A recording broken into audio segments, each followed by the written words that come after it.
नमस्कार, माली समाचार हिंदी में आपका स्वागत है। मैं दिनेश माली। बिल्डर को धमकाने के मामले में छोटा राजन 20 साल बाद बरी, आरोप साबित करने में विफल रहा अभियोजन पक्ष। आइए जानते हैं विस्तार से। केंद्र अन्वेषण ब्यूरो को उस समय झटका लगा जब एक विशेष कोर्ट ने 2 दशक बाद गैंगस्टर छोटा राजन को एक बिल्डर को धमकाने के मामले में बरी कर दिया। कोर्ट ने कहा कि अभियोजन पक्ष यह आरोप साबित करने में असफल रहा क्योंकि गवाहों की गवाही में कुछ भी आपत्तिजनक नहीं मिला। हालांकि छोटा राजन अभी भी तिहाड़ जेल में ही रहेगा। वह अभी मुंबई के क्राइम रिपोर्टर ज्योतिर्मय डे की हत्या के मामले में उम्र कैद की सजा काट रहा है।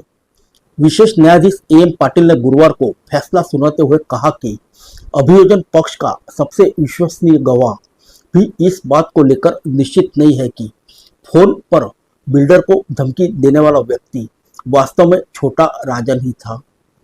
मामले की जांच करने वाली CBI ने कहा कि बिल्डर नंद कुमार हरचंदानी को छोटा राजन के नाम पर कई धमकियां भरे फोन आए थे, जिसमें कहा गया था कि वह कुछ व्यापारियों को बकाया पैसा चुका दे।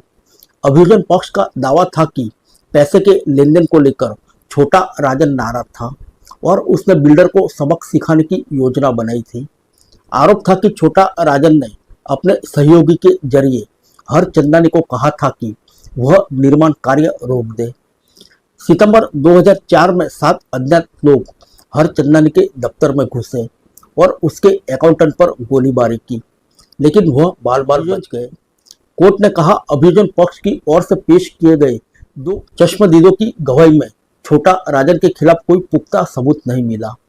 मकोका यानी महाराष्ट्र संगठित अपराध नियंत्रण अधिनियम कोर्ट के जज ने कहा कि सबसे अहम गवाह इरशाद शेख था, जिसे छोटा राजन की तरफ से धमकी भरा फोन आया था, लेकिन जिरह के दौरान उसने स्वीकार किया कि वह पक्के तौर पर नहीं कह सकता कि फोन करने वाला व्यक्ति छोटा राजन ही था या कोई और। यही गवाही इस केस को जड़ से हिला देती है।